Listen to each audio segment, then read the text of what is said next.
بسم اللہ الرحمن الرحیم۔ السلام علیکم۔ بحث کرنے میں کوئی قباحت نہیں ہے۔ مثلا اگر صدارتی نظام اور پارلیمانی نظام کے حوالے سے بحث عام حالات میں کی جائے تو اس میں کوئی قباحت نہیں ہے،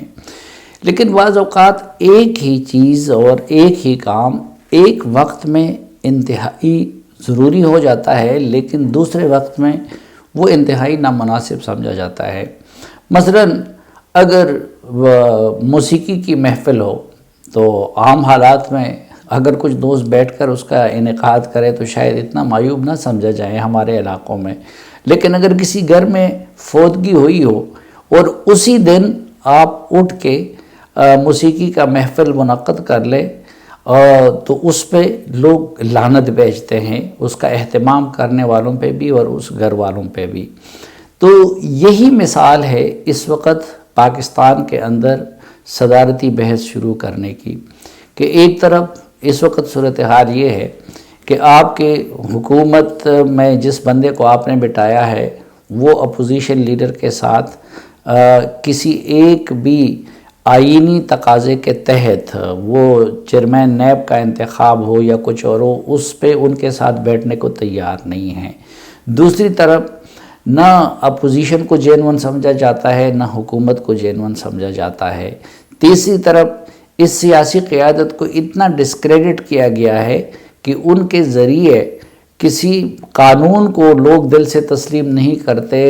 نئی قانون کو کجا کے ان کے ذریعے آپ کسی نئے نظام کو لائیں گے تو ان کو لوگ تسلیم کر لیں گے۔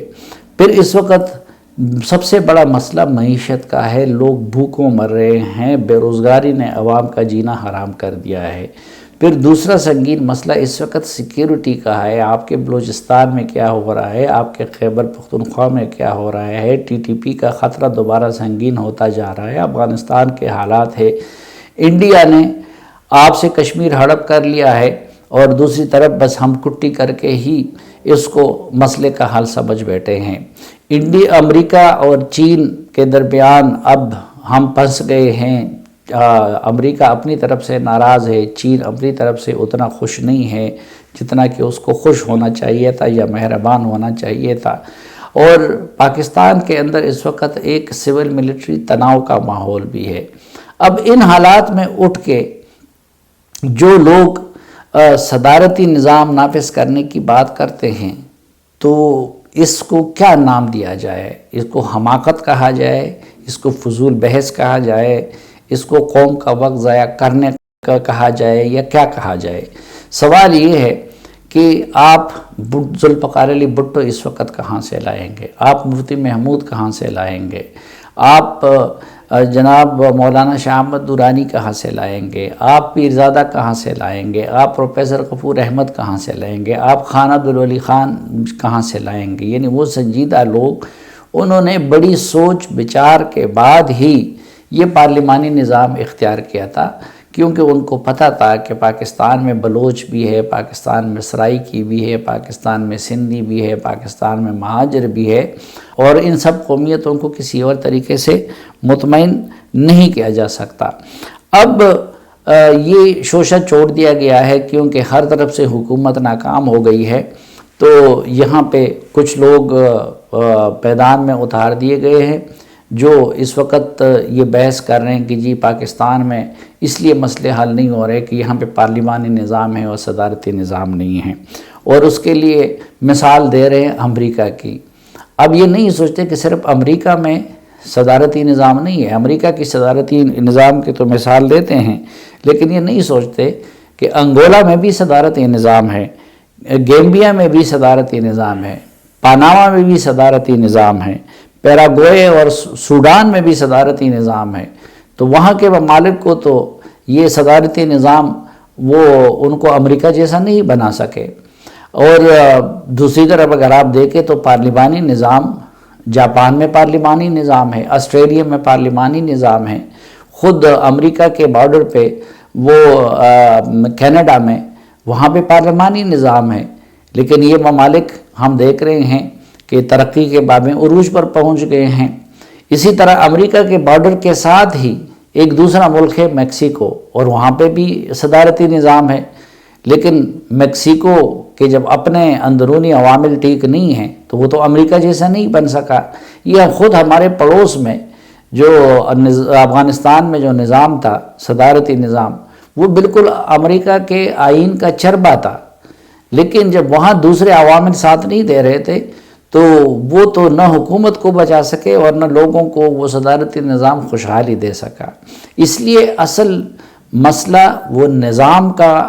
نہیں ہے کہ صدارتی نظام ہو یا پارلیمانی نظام ہو۔ جنہوں نے ترقی کرنی ہو، جدھر ادارے اپنے دائرے میں رہے، جہاں پہ سیاسی قیادت کمپیٹنٹ ہو، جہاں پہ ہر کوئی اپنے کام سے کام رکھے، جہاں قوم کے اندر سیاسی اور سماجی شعور وہ بہتر ہو، تو وہ ممالک پارلیمانی نظام کے تحت بھی ترقی کر سکتے ہیں اور صدارتی نظام کے تحت بھی ترقی کر سکتے ہیں۔ لیکن جن قوموں میں یہ چیزیں نہ ہوں تو ان کے لیے آپ صدارتی نظام بنائیں، آپ ان کے لیے پارلیمانی نظام بنائیں تو وہ ترقی نہیں کر سکتے۔ اور ایسی بونڈی بونڈی دلیلیں دی جا رہی، مثلا اس وقت ہمارے دوست شاہ فرمان صاحب جو کہ خیبر پختونخوا کے گورنر ہیں، ان کو آگے کیا گیا ہے یا وہ خود آگے ہوئے ہیں، تو وہ ایک دلیل یہ دے رہے ہیں کہ جی دیکھیں عمران خان صاحب اپنی مرضی کے وزیر منتخب نہیں کر سکتے، پارلیمنٹیرین کے ہاں تو بلیک میل ہوتے ہیں۔ حالانکہ یہ کون سا پارلیمنٹیرین ہے جو ان کو بلیک میل کر رہا ہے؟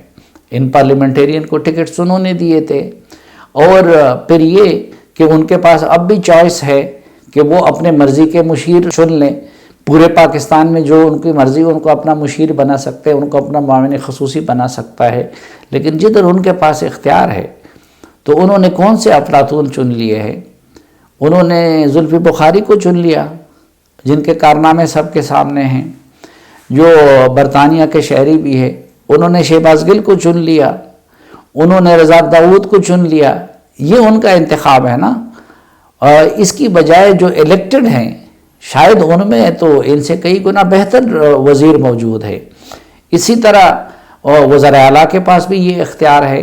لیکن ہمیں پتہ ہے کہ اس قیادت کے معیارات کچھ الگ ہیں، ورنہ تو یہ کام کیا جا سکتا ہے، یا زیادہ سے زیادہ وہ اگر اپوزیشن کے ساتھ تعلقات درست رکھتے تو یہ نظام بنایا جا سکتا ہے پاکستان میں کہ امریکہ کے طرز پہ باقی آئینی ڈھانچے کو وہی رہنے دے، اور یہ نظام بنا لے کہ وزیر وہ باہر سے ایکسپرٹ آئیں گے، اور جس طرح امریکی کانگریس وہ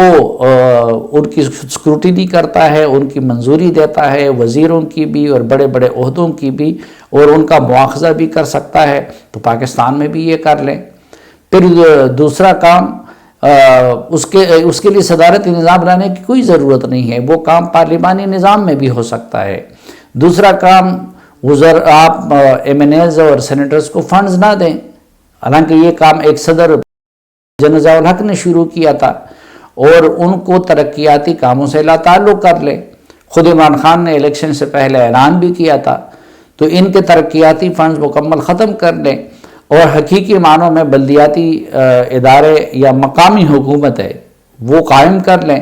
اور یہ سب چیزیں ان کے حوالے کر لیں، تو یہ مسئلہ بھی حل ہو جائے گا جس کے لیے آپ صدارتی نظام پر زور دے رہے ہیں۔ تو اصل مسئلہ یہی ہے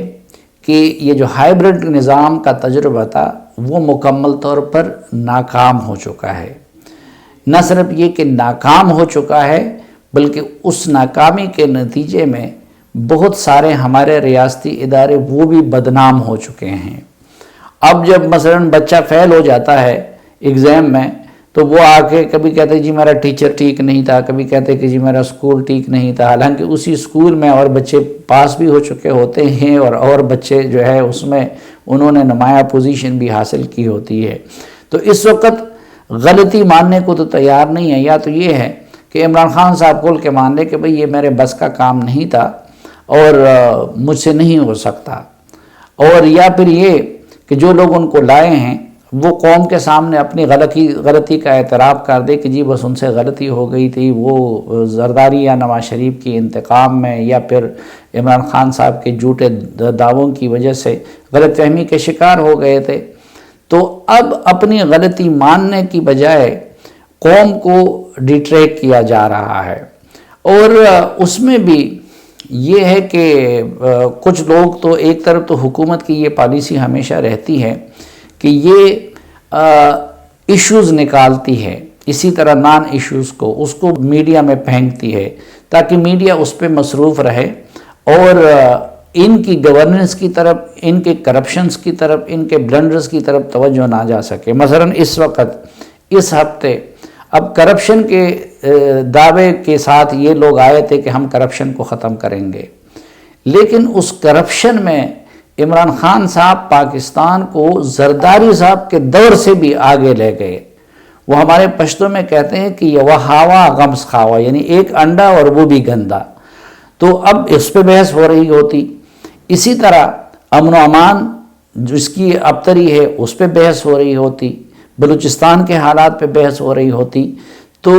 معیشت جس طریقے سے تباہ کر دی گئی ہے یا تباہ ہو رہی ہے اس پہ بحث ہو رہی ہوتی، جس طرح کشکول لے کے پھرا جا رہا ہے اس پہ بحث ہو رہی ہوتی، جس طریقے سے پاکستان کو IMF کا غلام بنا دیا گیا اس پہ بحث ہو رہی ہوتی، جس طریقے سے اسٹیٹ بینک کا سارا اختیار وہ پارلیمنٹ میں قانون سازی کو بلڈوز کر کے یا اپوزیشن کو بلیک میل کر کے اور ساتھ ملا کے اس قانون کو منظور کیا گیا تو اس پہ بحث ہو رہی ہوتی۔ تو یہ اس حکومت کی ایک سوچی سمجھی پالیسی ہے کہ اس سے لوگوں کو ڈیٹریکٹ کرے، تو کبھی صدارتی نظام کا شوشہ چھوڑ دیتی ہے، کبھی اپوزیشن سے ریلیٹڈ کوئی ایشو کھڑا کر دیتی ہے، اور ماشاءاللہ اس ٹریپ میں اپوزیشن بھی آ جاتی ہے اور ہم میڈیا والے بھی آ جاتے ہیں اور اس پہ بحث شروع کر دیتے ہیں۔ لیکن اس کے ساتھ ساتھ بعض حلقوں میں یہ ایک خواہش نظر آتی بھی ہے۔ خود عمران خان صاحب کی بھی وزارت عظمیٰ کی آرزو پوری ہو گئی، اور ظاہری بات ہے کہ ان کا اصل رول ماڈل تو محمد بن سلمان ہیں یا روسی صدر پوٹن ہیں اور یا نارتھ کوریا کے صدر ہیں۔ تو ایک تو ان کے اندر کی وہ خواہش ہے، وہ دوسروں کی زبان پہ لاتے رہتے ہیں، اور اسی طرح جو ملک کے مقتدر حلقے ہیں اس میں بھی بعض جگہوں پہ یہ خواہش نظر آتی ہے کہ 18th امینڈمنٹ کے نتیجے میں جو صوبوں کی طرف وسائل گئے ہیں تو اس کے ریورس کرنے کا ایک طریقہ یہ ہو سکتا ہے کہ پاکستان میں دوبارہ صدارتی نظام لایا جائے۔ لیکن اگر خدا نہ خواستہ واقعتاً ڈنڈے کی زور پہ یا طاقت کے زور پہ ایسا کیا گیا کہ صدارتی نظام کو نافذ کرنے کی کوشش کی گئی تو خاکم بدہن یہ پاکستان کی سلامتی کے لیے ایک آخری وار ثابت ہو جائے گا۔ اس وقت اس نظام میں ہم بلوچوں کی محرومیت ختم نہیں کر سکے، بلکہ پچھلے ویلاگ میں نے عرض کیا تھا کہ بلوچستان کے حالات نہایت خرابی کی طرف جا رہے ہیں، اور پھر وہ نظام جو پیپلز پارٹی کو قابل قبول نہیں ہے، جو مسلم لیگ نون کو قابل قبول نہیں ہے، جو جماعت اسلامی کو قابل قبول نہیں ہے، جو JUI کو قابل قبول نہیں ہے، جو ANP کو قابل قبول نہیں ہے، جو MQM کو قابل قبول نہیں ہے، جو پختونخوا میپ کو قابل قبول نہیں ہے، جو بلوچستان نیشنل پارٹی کو قابل قبول نہیں ہے، اور جو خود PTI کے منشور میں بھی نہیں ہے، باقی PTI کو بھی شاید قابل قبول نہیں ہے۔ اب اگر اس نظام کو آپ ان حالات میں نافذ کرنے کی کوشش کریں گے تو آپ خود سمجھیے کہ یہ پاکستان کی سلامتی سے کھلواڑ ہوگی یا نہیں۔